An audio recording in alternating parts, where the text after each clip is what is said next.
ഇതൊക്കെയാണ് ഇന്നത്തെ പ്രധാനപ്പെട്ട വാർത്തകൾ. ഇനി നമ്മൾ അതിഥിയിലേക്ക് പോവുകയാണ്. ചാലക്കുടിയിൽ നിന്നും വ്യാജ ലഹരി കേസിൽ അറസ്റ്റിലായ 72 ദിവസം ജയിൽവാസം അനുഭവിച്ച ഷീല സണ്ണിയെ ആരും മറക്കാനിടയില്ല. കേസിൽ കോടതി കുറ്റവിമുക്തയാക്കിയിട്ടും മാനസികമായും സാമ്പത്തികമായും തകർന്ന ഷീല ഇപ്പോൾ എവിടെയാണ്? ഷീല സണ്ണി നമുക്കൊപ്പം ചേരുകയാണ് ന്യൂസ് 3-യിൽ അതിഥിയായി. സ്വാഗതം ഷീല. നമസ്കാരം. വലിയ ഒരു വേട്ടയാടലിന് ഇരയായ ആളാണ് താങ്കൾ. ആർക്കും ഒരു ബുദ്ധിമുട്ടുമില്ലാതെ ഒരു സംരംഭം നടത്തിക്കൊണ്ടുപോയിരുന്ന ഒരു സ്ത്രീ. വലിയ പോരാട്ടത്തിനൊടുവിൽ കോടതി താങ്കളെ കേസിൽ നിന്ന് ഒഴിവാക്കുന്നു. പക്ഷെ താങ്കൾ ഇപ്പോൾ എവിടെയാണ് എന്ന ഒരു വലിയ ചോദ്യം ഉയരുന്നുണ്ട്. എവിടെയാണ് താങ്കൾ?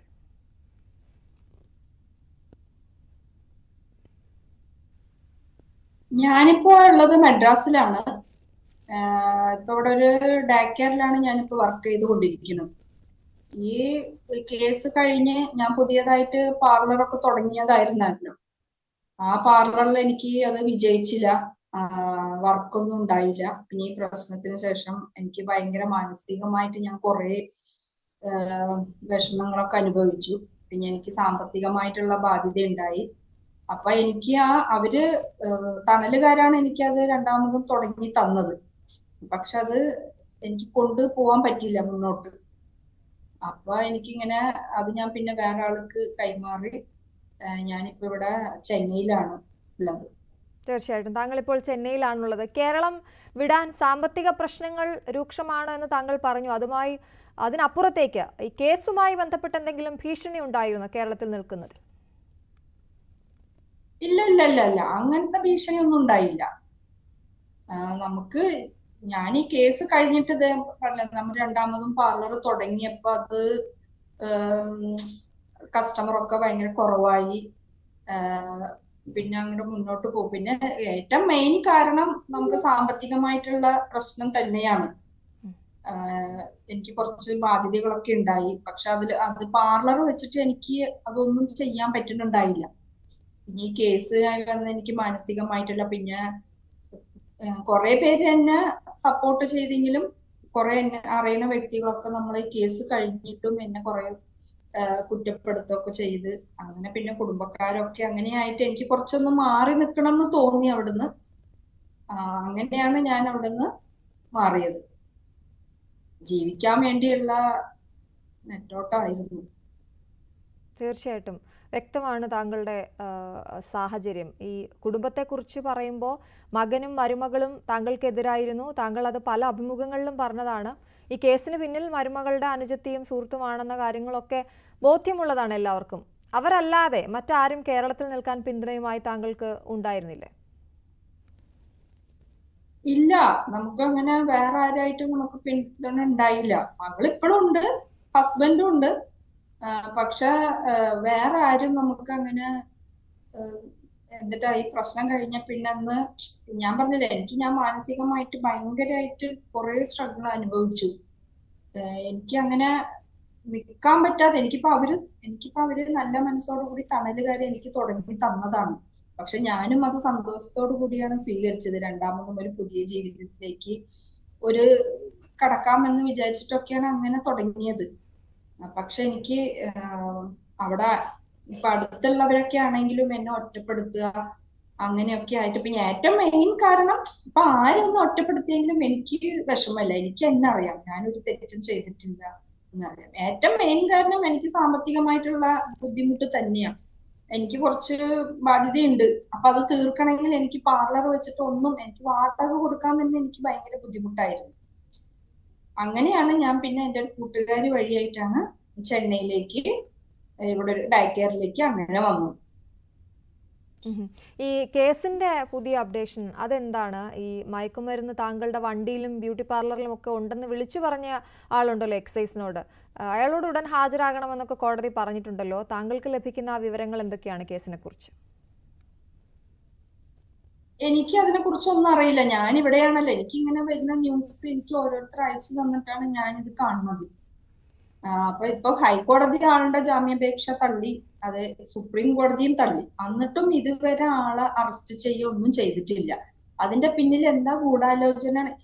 ഇതിന്റെ കാര്യം പിന്നിൽ നടക്കാനായിട്ട് എനിക്കാണെങ്കിലും സാമ്പത്തികമായിട്ട് പറഞ്ഞില്ല, ആൾ ബലവും ഇല്ല, സാമ്പത്തിക ബലവും ഇല്ല. ഇവിടെ ഒരു ഒറ്റപ്പെട്ട പറഞ്ഞ ഒരു ചെറിയ പാർലർ വെച്ചിട്ട് അതുകൊണ്ട് ജീവിതം മുന്നോട്ട് പോയിട്ടുണ്ടായ ആളാണ് ഞാൻ.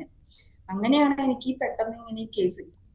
ലഹരി പറഞ്ഞെങ്കിൽ എന്താണെന്നും കൂടി അറിയാത്ത ഒരു വ്യക്തിയാണ്. ഈ പാർലറും വെച്ച് ഞാൻ എന്റെ ജീവിതം അങ്ങോട്ട് മുന്നോട്ട്, നമുക്കിപ്പോ പല കഷ്ടപ്പാടുണ്ടെങ്കിലും ഒരു തെറ്റായ വഴിയിൽ നമ്മൾ ഒരു പൈസ നമ്മൾ ഉണ്ടാക്കാൻ പോയിട്ടില്ല. അധ്വാനിച്ച് തന്നെ എത്ര കാലം ജീവിച്ചത്. അങ്ങനെയുള്ള ഒരു വ്യക്തിക്ക് ഇങ്ങനെ, അതൊരു വീട്ടമ്മയ്ക്ക് ഇങ്ങനെ ഒരു കേസ് വരിക പറഞ്ഞെങ്കിൽ അത് സമൂഹത്തിലും എന്തോ എത്രമാത്രം അത് ബുദ്ധിമുട്ടാവും. പിന്നെ എനിക്കറിയാം ഞാൻ തെറ്റ് ചെയ്തിട്ടില്ല. ആ ഒരു പിന്നെ ആത്മഹത്യ ഒന്നിനും പ്രതികാരം ഇതല്ലല്ലോ. ഞാൻ മരിച്ചു കഴിഞ്ഞെങ്കിൽ ഇപ്പോ അതോടുകൂടി പോകും. പക്ഷെ നമ്മളത് ജീവിച്ച് കാണിക്കണ്ട. അത് കാരണമാണ് ഞാൻ തെറ്റ് ചെയ്യാതെ, കാരണം എനിക്ക് ധൈര്യമായിരുന്നു. നമുക്ക് എവിടെയാണെങ്കിലും നമുക്ക് ധൈര്യമായിട്ട് നിൽക്കാല്ല, നമ്മൾ ഈ ഒരു തെറ്റും ചെയ്തിട്ടില്ല. അങ്ങനെയാണ് ഞാൻ ധൈര്യമായിട്ട്. പിന്നെ എനിക്ക് ബാധ്യതകൾ തീർക്കണം, അതൊക്കെയാണ് എന്റെ. നമ്മൾ ജോലി എടുക്കുക, ജീവിക്കുക, അത്രയേ ഉള്ളൂ. പിന്നെ കേസിന്റെ കാര്യം വേറെ അപ്ഡേറ്റ് ഒന്നും എനിക്ക് അറിയില്ല അതിനെ കുറിച്ച്. ശ്രീമതി ഷീല സണ്ണി, സ്വന്തം കുടുംബത്തിൽ നിന്ന് തന്നെയാണ് താങ്കൾക്ക് ഇത്തരത്തിലൊരു വലിയ ദുരനുഭവം ഉണ്ടായത്. മകൻ പോലും താങ്കളെ തള്ളി പറഞ്ഞൊരു അവസ്ഥയുണ്ട്. പക്ഷെ അവരോടൊക്കെ പൊരുതി ഇവിടെ കേരളത്തിൽ തന്നെ നിൽക്കണ്ടായിരുന്നു. ഇതിപ്പോ ഒരു ഒളിച്ചോട്ടം പോലെ ആയി പോയോ? എന്തുകൊണ്ടാണ് കേരളത്തിൽ അങ്ങനെ നിൽക്കാൻ പറ്റാത്തത്?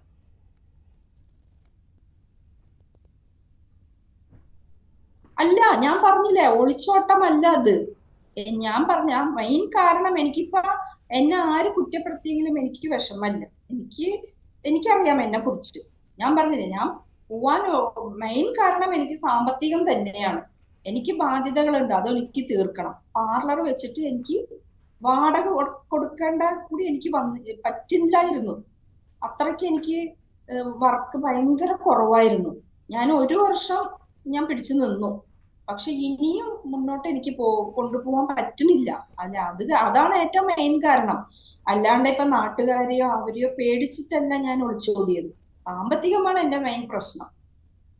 അതെ, ഈ സാമ്പത്തിക പ്രശ്നം അത്രത്തോളം രൂക്ഷമാണെന്ന് മനസ്സിലായി. പക്ഷെ ഒരു മകന് അമ്മയെ നോക്കാനുള്ള ഉത്തരവാദിത്തമുണ്ട്, കടമയുണ്ട്. ആ ഉത്തരവാദിത്തം ചെയ്യുന്നില്ല എന്ന് മാത്രമല്ല, താങ്കളെ കുടുക്കിയതാണെന്ന് വ്യക്തമായിട്ടും ഭാര്യയോ അവരുടെ കുടുംബത്തെയോ ഒന്നും തള്ളിപ്പറയാൻ താങ്കളുടെ മകൻ തയ്യാറായില്ല.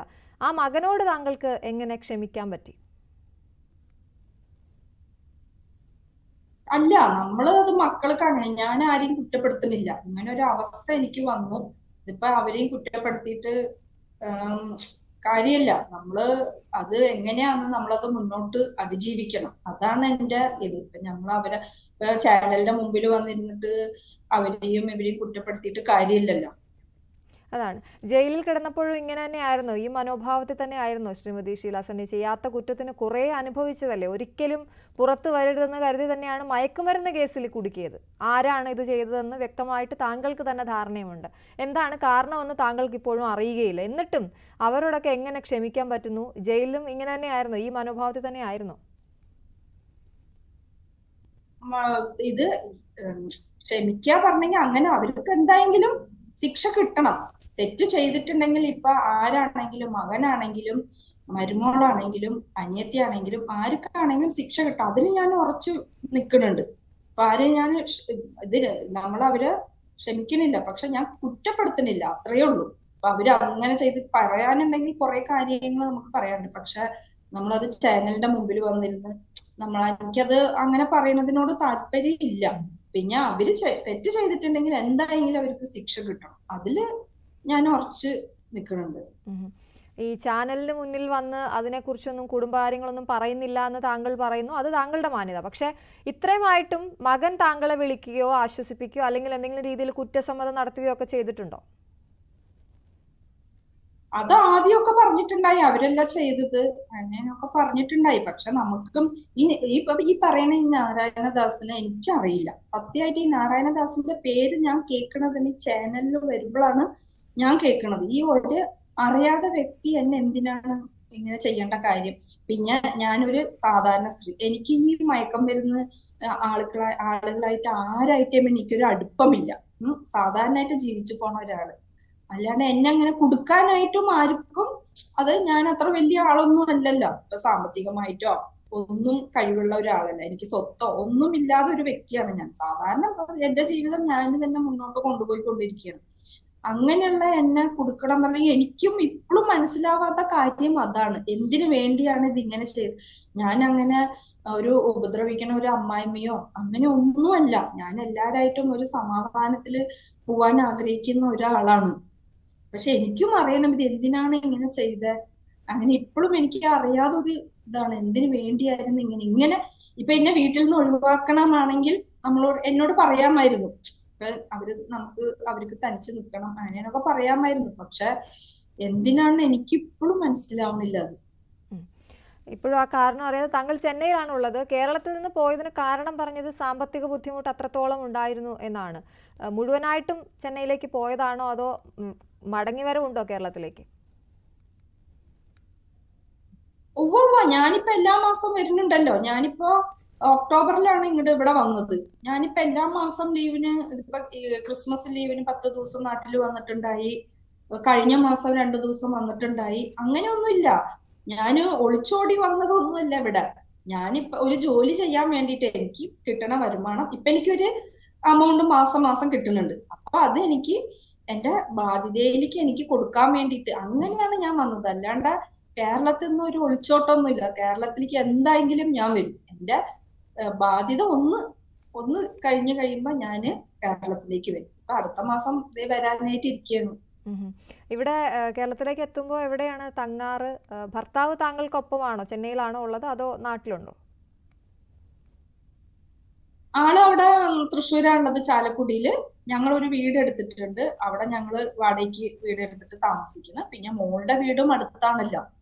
ഇപ്പൊ ഹസ്ബൻഡ് അവിടെ, ഞങ്ങൾ വാടകയ്ക്ക് എടുത്ത വീട്ടിലാണ് ഹസ്ബൻഡ് ഉള്ളത്. അപ്പൊ മോളുടെ വീട്ടിൽ നിൽക്കും, അവിടെ നിൽക്കും. മനസ്സിലായി, വ്യക്തമാണ്. മാറി മാറി നിൽക്കും. ഇപ്പൊ ഉള്ളത് ചെന്നൈയിലെ കുഞ്ഞുങ്ങളെ നോക്കലാണ് ജോലി താങ്കളുടെ. കുഞ്ഞുങ്ങളുടെ കൂടെ എന്ന് പറയുമ്പോൾ കൂടുതൽ സമയം അവരുടെ കൂടെ എന്ന് പറയുമ്പോൾ നമ്മുടെ ആ ജോലിയുമായിട്ട് ബന്ധപ്പെട്ട് നിൽക്കുകയാണെങ്കിൽ തന്നെയും ഉണ്ടായ വലിയ മാനസിക സംഘർഷങ്ങളുണ്ടല്ലോ, അതിനൊക്കെ ഒരു കുറവുണ്ടാകുന്നുണ്ടോ? ഇപ്പൊ അങ്ങനെ മനസ്സിന് ഇപ്പൊ നമുക്ക് ഒരു അറിയാത്ത സ്ഥലം, ഇവിടെ വന്ന ആൾക്കാരൊക്കെ ആയിട്ട് എല്ലാരായിട്ടും നല്ല ഇതായി അങ്ങനെ സമാധാനമായിട്ട് പോകുന്നുണ്ട്. പിന്നെ കേസിന്റെ കാര്യമാണ്, അത് എന്തായെങ്കിലും ഇപ്പൊ ആളെ കണ്ടുപിടിച്ച് അത് തെറ്റ് ചെയ്തവർക്ക് എന്തായെങ്കിലും ശിക്ഷ ഉറപ്പായിട്ട് കിട്ടും. അതിപ്പോ അങ്ങനെ ആർക്കും സംഭവിക്കാൻ പാടില്ലല്ലോ. സാധാരണ ഒരു സ്ത്രീനെ ഒരു കാര്യമില്ലാതെ, അതും ഈ മയക്കമരുന്ന് കേസിലൊക്കെ ഇടുക പറഞ്ഞെങ്കിൽ എത്രമാത്രം ഞാൻ വേദന സഹിച്ചിട്ടുണ്ട്. എന്തോരം വാക്കുകൾ. ഇപ്പൊ കൂടി ഈ പ്രശ്നം കഴിഞ്ഞിട്ടും ഈ നിരപരാധിയാണെന്ന് അറിഞ്ഞിട്ടും കൂടി ബന്ധുക്കൾ വരെ എന്നെ ഒറ്റപ്പെടുത്തിയിട്ടുണ്ട്. ആ അവസ്ഥയാണ്. ബന്ധുക്കൾ വരെ എന്നെ വിളിക്കുക, ഒരു സമാധാന വാക്ക് നമുക്കിപ്പോ സാമ്പത്തികമായിട്ട് നമ്മൾ ആരും സഹായിക്കണ്ട, ഒരു സമാധാന വാക്ക് പറഞ്ഞെങ്കിൽ അത് നമുക്ക് എന്തൊരു ആസ്വാദമാണ്. പക്ഷെ ഇതുവരെ അവര് തന്നെ നമ്മളെ മനസ്സിലാക്കണില്ല. അപ്പൊ അതൊക്കെ എന്താ പറയാ, അത്രയ്ക്കും മാത്രം വേദന അനുഭവിച്ചിട്ട്. പിന്നെ എന്താ നമ്മള് ജീവിതത്തില് ഇതൊക്കെ ഒരു മനുഷ്യന്മാരെ ആയിട്ടുള്ള ഒരു ഇതാണ്. ഇപ്പോഴാണല്ലോ ആൾക്കാരെ നമ്മൾ തിരിച്ചറിയണത്. അങ്ങനെ എടുക്കണുള്ളൂ ഞാൻ. ഈ ജയിലിൽ നിന്ന് പുറത്തിറങ്ങിയ ശേഷം, അല്ലെങ്കിൽ ഈ കള്ളക്കേസാണ് എന്ന് തെളിഞ്ഞ ശേഷം മരുമകളുടെ അനിയത്തിയെ കണ്ടിരുന്നു? അതായത് ഈ കേസിലെ പ്രധാനപ്പെട്ട ആളെ കണ്ടിരുന്നോ, അല്ലെങ്കിൽ ഫോണിൽ വിളിച്ചിരുന്നോ അവരെ? ഇല്ല. അവരൊക്കെ ആരായിട്ടും ഇത് ഒരു കോണ്ടാക്റ്റും ഇല്ല. എനിക്ക് ഈ മരുമകളുടെ അനിയത്തി പറഞ്ഞെങ്കിൽ എനിക്ക് അവളുടെ ഫോൺ നമ്പർ ഒന്നും കൂടി എനിക്കില്ല.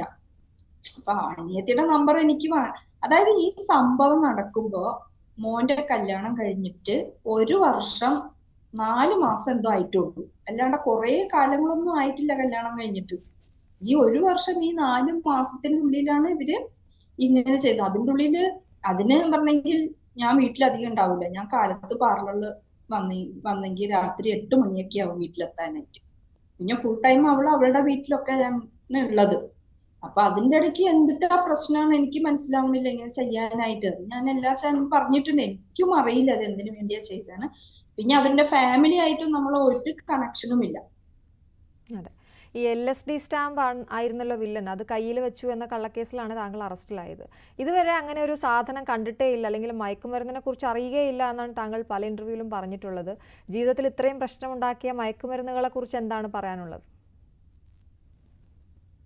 അതാണ് അത് എനിക്കറിയില്ല. ഇത് പറയുന്നത് ഞാനിത് എല്ലാ ചാനലിലും പറഞ്ഞിട്ടുണ്ട്. ഇത് മയക്കമരുന്ന് എന്ന് പറഞ്ഞെങ്കിൽ എന്റെ ഇതിലുള്ളത് കഞ്ചാവ് മാത്രമാണ് എനിക്കറിയുള്ളൂ. നമ്മൾ ഈ സിനിമയിൽ കാണുന്നതൊക്കെ അറിയുള്ളൂ, അല്ലാണ്ട് നമ്മൾ നേരിൽ അങ്ങനെ കണ്ടിട്ടൊന്നുമില്ല. അപ്പൊ ഈ സ്റ്റാമ്പ് പറയുന്നത് ആദ്യമായിട്ടാണ് ഞാൻ കേൾക്കുന്നത്. മയക്കമരുന്ന് സ്റ്റാമ്പിന്റെ രൂപത്തിലുള്ളത് എന്നൊക്കെ കേൾക്കുന്നത് തന്നെ ആദ്യമായിട്ടാണ്. പക്ഷെ നമ്മളത് കാണാൻ പക്ഷെ ഇപ്പൊ വാർത്തകളൊക്കെ വരുമ്പോ ഞാൻ പേപ്പറിൽ ആദ്യമൊന്നും എനിക്ക് ഈ വാർത്തകളൊന്നും ഞാൻ വായിക്കാറില്ല. അവിടെ പിടിച്ച് ഇപ്പൊ ഞാൻ എല്ലാം വായിക്കാറുണ്ട്. ഇപ്പൊ ഓർക്കും ഞാൻ, ദൈവമേ ഇത് സത്യമായിരിക്കും, ഇത് എന്നെ മാതിരി ഇനി ആരെങ്കിലും കൊടുക്കാനൊക്കെ ആയിരിക്കുമോ എന്നൊക്കെ ഞാൻ വാർത്ത വായിക്കുമ്പോ അങ്ങനെ ചിന്തിക്കാറുണ്ട്. അന്ന് താങ്കൾ അറസ്റ്റിലായ സമയത്ത് തലകുനിച്ച് വളരെ നിസ്സഹായമായി നിൽക്കുന്ന താങ്കളുടെ ഒരു മുഖം, അത് മനസ്സിൽ നിന്ന് ഇതുവരെ മാഞ്ഞിട്ടില്ല. ആ സമയം എന്തായിരുന്നു താങ്കളുടെ മനസ്സിലുണ്ടായിരുന്നത്? ആരെങ്കിലും രക്ഷിക്കാൻ വരുമെന്ന് കരുതിയിരുന്നോ? അതായത് എനിക്ക് ആ സമയത്ത് എന്താ നടക്കണെന്ന് എനിക്ക് മനസ്സിലാവണില്ല. ഇങ്ങനെ ഒരു സാധനം ഇവരൊക്കെ വരുമ്പോ തന്നെ ഞാൻ ആകെ പാർലറിൽ അന്ന് ഞാൻ മയക്കമരുന്ന് ബിസിനസ് ആണെന്ന് പറഞ്ഞിട്ട് വരുമ്പോ തന്നെ ഞാൻ ആകെ കൂളായിട്ട് നിൽക്കാണ്. ഇത് എന്റെ കയ്യിലില്ലല്ലോ, ഇവര് അന്വേഷിച്ചിട്ട് പോകും. ഞാൻ വിചാരിച്ചപ്പോ വേറെ ആരെങ്കിലും നമ്മളെ വെറുതെ എന്തെങ്കിലും വേണ്ടി ഇങ്ങനെ പറഞ്ഞതായിരിക്കും, ചിലപ്പോ പാർലർ ചീത്തയാക്കാം, അങ്ങനെ വിചാരിച്ചതാണ് ഞാന്. പക്ഷെ ഇവര് എടുക്കണവർക്ക് ഞാന് ആകെ കൂളായിട്ട്, അത് കഴിഞ്ഞ് ഇവര് എടുത്തിട്ടും എനിക്ക് മനസ്സിലാവുന്നില്ല ഇതിനെ കുറിച്ച്. അതായത് ഇതിന്റെ സീരിയസ്നെസ് എനിക്കായത്, ഞാൻ ജയിലിലേക്ക് പോകും, എനിക്ക് ഇത്ര ശിക്ഷ കിട്ടും, ഇതൊന്നും എനിക്ക് അറിയില്ലായിരുന്നു. ഇവര് എന്നെ കൊണ്ടുപോകുമ്പോഴും എഴുതുമ്പോൾ ഞാൻ ഒരു വികാരമില്ലാതെ, ഒരു ജീവനില്ലാതെ ഒരാളെ മാതിരിയാണ് ഞാൻ ഇവരുടെ പിന്നിൽ പോണത്. അവിടെ പോയിട്ട് ഇവര് ഓരോരോ ചോദ്യങ്ങൾ ചോദിക്കുമ്പോഴും ഞാൻ പറയുന്നത് എനിക്കറിയില്ല ഇതിനെ കുറിച്ചൊന്നും. പക്ഷെ കുറെ ഓഫീസർമാർ എന്നോട് മാറി മാറി ചോദിക്കുകയാണ്. പക്ഷെ ഞാനപ്പോ ഓർത്തത് ഞാൻ എന്തായെങ്കിലും പെട്ടു, ഇനിയിപ്പൊ എന്ത് പറഞ്ഞിട്ടും ഇവരെന്നെ വിശ്വസിക്കൂല. അത് കാരണം ഇപ്പൊ എന്ത് പറഞ്ഞിട്ട് കാര്യമില്ല. പിന്നെ ഞാൻ ദൈവത്തിൽ വിശ്വസിക്കുന്ന ഒരാളാണ്. അപ്പൊ ഞാൻ ഓർത്തു, ദൈവമുണ്ട് ഒരാള്, ദൈവത്തിനെല്ലാം അറിയാം സത്യ അവസ്ഥ എന്താണ്, ഇതിനെ കുറിച്ച് എനിക്കൊന്നും അറിയില്ലാണ്, ഇത് എങ്ങനെ വന്നതാണ് അറിയില്ലാണ്ട് ദൈവത്തിനറിയാം. അപ്പൊ ദൈവത്തിന്റെ ഇഷ്ടം എന്താണാവോ അതുപോലെ നടക്കട്ടെ, അങ്ങനെയാണ് ഞാൻ വിചാരിച്ചത്. പിന്നെ ആ സമയത്തുള്ള ബുദ്ധിമുട്ടൊക്കെ, ആത്മഹത്യയൊക്കെ ഞാൻ മനസ്സിൽ വിചാരിച്ചിട്ടുണ്ട്. മരിച്ചെങ്കിൽ മതിയെന്നൊക്കെ ഞാൻ ഇപ്പൊ ആരാണെങ്കിലും അങ്ങനത്തെ ഒരു, പിന്നെ ജയിലിൽ പോയെങ്കിലും എനിക്ക് അറിയില്ലായിരുന്നു ഈ ന്യൂസ് ഇത്ര വൈറലാവുമെന്ന് ഞാൻ വിചാരിച്ചില്ല. ജയിലിൽ പോയി മൂന്നാമത്തെ ദിവസമാണ് ഹസ്ബൻഡും മരുമോനൊക്കെ കാണാൻ വന്നപ്പോഴാണ് അവരെന്നോട് പറയണത്, ഇത് ഭയങ്കര എല്ലാ ചാനലിലും ഉണ്ടായി നിന്റെ മുഖം, അങ്ങനെയാണ് അവര് പറയുമ്പോഴാണ് ഞാൻ ഈ ന്യൂസ് ഇത്ര വൈറലായ കാര്യം ഞാൻ അറിയുന്നത്. പിന്നെ നമ്മള് എങ്ങനെയാണ് ആ സമയത്ത്, ഇപ്പൊ എല്ലാരും എന്നോട് ചോദിക്കാറുണ്ട് അത് എങ്ങനെയാ, പക്ഷെ എനിക്കിപ്പോഴും മനസ്സിലാവുന്നില്ല. എനിക്ക് ദൈവം ഒരു ശക്തി തന്നതാണ് ആ സമയത്തുള്ള ധൈര്യമായിട്ട് നിൽക്കാനായിട്ടും. പിന്നെ തെറ്റ് ചെയ്തിട്ടില്ല, അതാണ് ഏറ്റവും മെയിൻ. നമ്മൾ ആരെയാ പേടിക്കേണ്ടത്?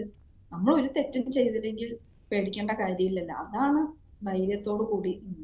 എന്താണ് ഇനിയുള്ള പ്രതീക്ഷ? എന്താണ് കേസ് എങ്ങനെ മുന്നോട്ട് പോകുമെന്നാണ് കരുതുന്നത്? പ്രതീക്ഷയാണോ നീതി കിട്ടുമെന്ന്?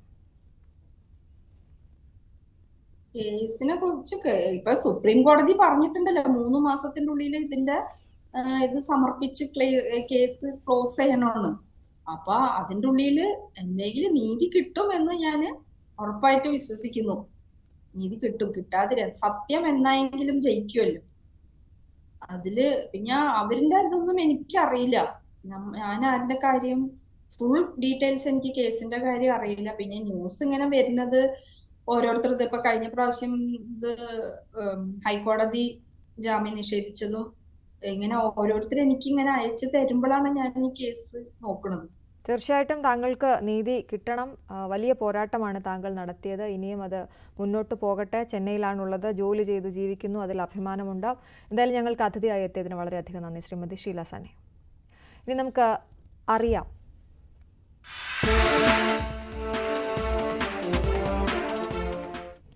വനിതാ വികസന കോർപ്പറേഷന്റെ നേതൃത്വത്തിൽ ഇപ്പോൾ തലസ്ഥാനത്ത് വനിതാ സംരംഭകർക്കായി പ്രദർശന വിപണന മേള സംഘടിപ്പിക്കുകയാണ്. ഇതേക്കുറിച്ച് സംസാരിക്കാൻ ഇന്ന് നമ്മോടൊപ്പം ചേരുന്നത് സംസ്ഥാന വനിതാ വികസന കോർപ്പറേഷൻ MD ബിന്ദു VC ആണ്. സ്വാഗതം ബിന്ദു മാം ന്യൂസ് 3യിലേക്ക്.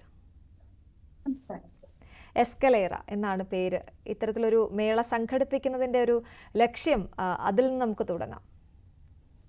ഞങ്ങൾ കഴിഞ്ഞ 37 വർഷമായി വനിതാ വികസന കോർപ്പറേഷൻ കേരളത്തിലെ വനിതകളുടെ സാമ്പത്തിക സാമൂഹ്യ രാഷ്ട്രീയ ഉന്നമനത്തിനായി ശ്രമിച്ചുകൊണ്ടിരിക്കുന്ന ഒരു പൊതുമേഖലാ സ്ഥാപനമാണ്. ഞങ്ങള് പ്രധാനമായും സാമ്പത്തിക ഉന്നമനത്തിനായി, സാമ്പത്തിക ശാക്തീകരണത്തിനായി വനിതകൾക്ക് സ്വയം സംരംഭക ലോൺ കൊടുത്തു വരുന്നുണ്ട്. അപ്പൊ കഴിഞ്ഞ 8-9 വർഷം കൊണ്ട് വളരെയധികം അതിന്റെ ഒരു വൈപുല്യം വളരെയധികം കൂട്ടാനായിട്ട്, അത് തുക കൊണ്ടും ആളിന്റെ എണ്ണം കൊണ്ടും വളരെയധികം വലുതാക്കുന്നതിന് കൂടുതൽ വനിതകളിലേക്ക് എത്തിച്ചേരുന്നതിന് ഞങ്ങൾക്ക് സാധിക്കും. പക്ഷെ ഗ്രാമാന്തരങ്ങളിൽ പ്രവർത്തിച്ചുകൊണ്ട് സ്വന്തമായി ഉൽപ്പന്നങ്ങൾ ഉണ്ടാക്കാൻ ഇവർക്ക് പലപ്പോഴും ഒരു വലിയ വിപണി കിട്ടുക എന്ന് പറയുന്നത് അതിനുള്ള പരിമിതികളുണ്ട്.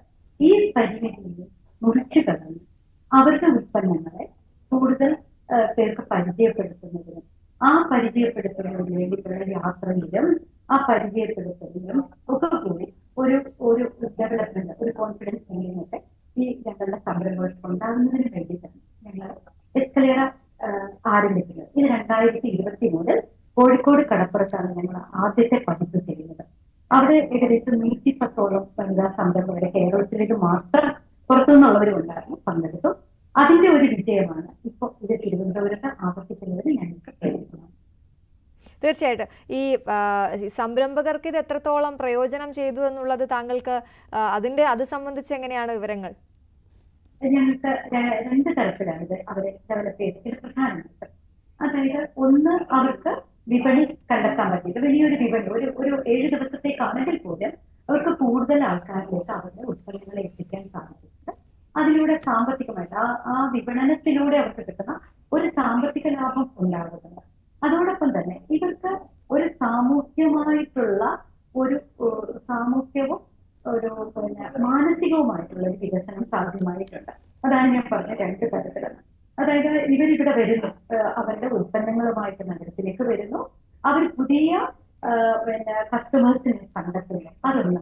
അതോടൊപ്പം ആ കണ്ടെത്തുമ്പോൾ പരിചയപ്പെടുന്നു, സംസാരിക്കുന്നു, ഇവിടെ തന്നെ എത്തിയിരിക്കുന്ന മറ്റു വനിതാ സംരംഭകരെയും അവരുടെ അനുഭവങ്ങളെയും പരിചയപ്പെടുന്നു. ഇതെല്ലാം തന്നെ അവർക്ക് കൂടുതൽ അവരെ ധൈര്യമുള്ളവരാക്കുന്നു, അതായത് ഒരു കോൺഫിഡൻസ്, ഒരു ആത്മധൈര്യമുള്ളവരാക്കി മാറ്റുന്നതിന് സഹായിക്കുന്നുണ്ട്. മാത്രമല്ല ഇപ്പോഴത്തെ കമ്മ്യൂണിറ്റിയുടെ കാര്യം നോക്കുകയാണെങ്കിൽ കേരളത്തിൽ ഇതേപോലെ ഇപ്പൊ നഗരത്തിലുള്ളവർക്ക് പലർക്കും അറിയില്ല, കേരള സംസ്ഥാനത്തിന്റെ പല ഭാഗത്തായിട്ട് ഇത്തരം തൊഴിൽ മേഖലയിലെ സ്ത്രീ പങ്കാളിത്തം വർദ്ധിപ്പിക്കുന്നതിനുള്ള നിരവധിയായ ശ്രമങ്ങൾ സംസ്ഥാന സർക്കാർ ഏറ്റെടുത്ത് നടത്തുന്നു എന്ന് പറയുന്നത് ഇതിന്റെ ഒരു കാഴ്ച ഒരുപക്ഷെ പലർക്കും ഇവിടെ അറിയില്ല.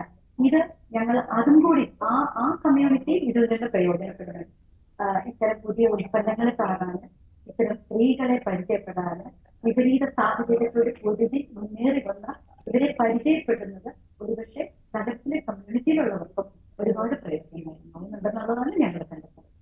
ഈ ഇത്തരത്തിലുള്ള മേളകൾ ഇനിയും ഉണ്ടാകുമോ എന്നുള്ള ചോദ്യങ്ങൾ ഉയരുന്നുണ്ട്. അതുപോലെ അതിൽ പങ്കെടുക്കുന്നതിന് സംരംഭകർ എന്തൊക്കെയാണ് ചെയ്യേണ്ടത്, ആർക്കൊക്കെ പങ്കെടുക്കാം എന്നതുകൂടി പറയാമോ?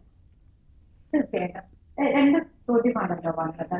ഇത് തുടരുമോ എന്നുള്ള ചോദ്യമുണ്ട്. തീർച്ചയായിട്ടും നിങ്ങൾ തുടരുന്നതിന് തന്നെയാണ് ഇനിയും തുടർന്ന് വർഷങ്ങളിൽ, പ്രത്യേകിച്ചും ഡിസംബറിൽ ഞങ്ങൾ ഉദ്ദേശിക്കുന്നുണ്ട് എല്ലാ വർഷങ്ങളിലും എസ്കലേറ നടത്തണമെന്ന് തന്നെയാണ് വനിതാ വികസന കോർപ്പറേഷൻ തീരുമാനിച്ചിട്ടുള്ളത്. രണ്ടാമത്തെ ചോദ്യം എന്ന് പറയുന്നത് ഈ ഒരു വിപണന മേഖലയിലേക്ക് വരുന്നതിന് സ്ത്രീകൾ എന്താണ് ചെയ്യേണ്ടത്. അപ്പൊ ഇപ്പം നമ്മൾ പ്രധാനമായിട്ട് ചെയ്തത് ഞങ്ങളുടെ സംരംഭകരെ തന്നെയാണ്. ഞങ്ങൾക്ക് സംസ്ഥാനത്ത് 14 ജില്ലകളിൽ ഓഫീസുകളുണ്ട്. അപ്പൊ ജില്ലാ ഓഫീസ് തലത്തില്, മേഖലാ ഓഫീസ് തലത്തില്, 3 മേഖലാ ഓഫീസ്, ഈ മേഖലാ ഓഫീസ് തലത്തില് നന്നായി പ്രവർത്തിക്കുന്ന ഞങ്ങളുടെ വനിതാ സംരംഭകരെ ഞങ്ങൾ കണ്ടെത്തുന്നുണ്ട്. അതോടൊപ്പം തന്നെ ഞങ്ങള് ഒരു സംസ്ഥാനത്തിന്റെ ഒരു പൊതുമേഖലാ സ്ഥാപനം എന്നുള്ള രീതിയിൽ പ്രവർത്തിക്കുന്ന ഒറ്റപ്പെട്ട പ്രവർത്തനമല്ല. ഞങ്ങൾ ഈ മേഖലയിൽ പ്രവർത്തിക്കുന്ന വ്യവസായ വകുപ്പ്, പിന്നോക്ക വികസന കോർപ്പറേഷൻ, SC/ST വികസന കോർപ്പറേഷൻ, മത്സ്യബന്ധൻ, ഹാൻഡിക്രാഫ്റ്റ്, ഇതേപോലെ സമാന വികസന കോർപ്പറേഷനുകളുമായി ബന്ധപ്പെട്ട് വ്യവസായ വകുപ്പുമായി ബന്ധപ്പെട്ടുകൊണ്ട് സംരംഭകരെ, അവരുടെ വനിതാ സംരംഭകരെ, അതോടൊപ്പം തന്നെ നബാർഡുമായി, MSME-യുമായിട്ടും ഈ മേഖലയിൽ ആരൊക്കെ സംസ്ഥാനത്ത് പ്രവർത്തിക്കുന്നു അവരുമായിട്ടെല്ലാം ബന്ധപ്പെട്ടുകൊണ്ട് അവരുടെ സംരംഭകരെയും അതാത് മാനേജ്മെന്റുകൾ നിർദ്ദേശിക്കുന്നതനുസരിച്ച് ഞങ്ങൾ ഇതിന്റെ കൂട്ടത്തിൽ കൂട്ടിയിട്ടുണ്ട്. അങ്ങനെ മൊത്തത്തിൽ, അതായത് ഒരു കമ്മ്യൂണിറ്റിയുടെ മൊത്തം വികസനമായിരിക്കണം, സമൂഹത്തിന്റെ മൊത്തം വികസനം, സമൂഹത്തിലെ സ്ത്രീയുടെ വികസനം എന്ന് പറയുന്നത് തന്നെ സമൂഹത്തിന്റെ വികസനമാണ്. അതുകൊണ്ട് ഒരു കൂട്ടായ്മയിലാണ് ഞങ്ങൾ എസ്കലേറയിൽ പ്ലാൻ ചെയ്തതും നടപ്പിലാക്കിയത്. തീർച്ചയായിട്ടും ഒരുപാട് ആശംസകൾ നേരുന്നു. ഒരുപാട് പേർക്ക് പ്രയോജനകരമായി ഇനിയും മേളകൾ സംഘടിപ്പിക്കാൻ താങ്കൾക്ക് കഴിയട്ടെ. ഞങ്ങൾക്ക് അതിഥിയായി എത്തിയതിന് വളരെയധികം നന്ദി. വീണ്ടും പുതിയ അതിഥികളും അറിവുമായി കാണാം. ന്യൂസ് 3 ഇവിടെ പൂർണ്ണമാകുന്നു. നമസ്കാരം.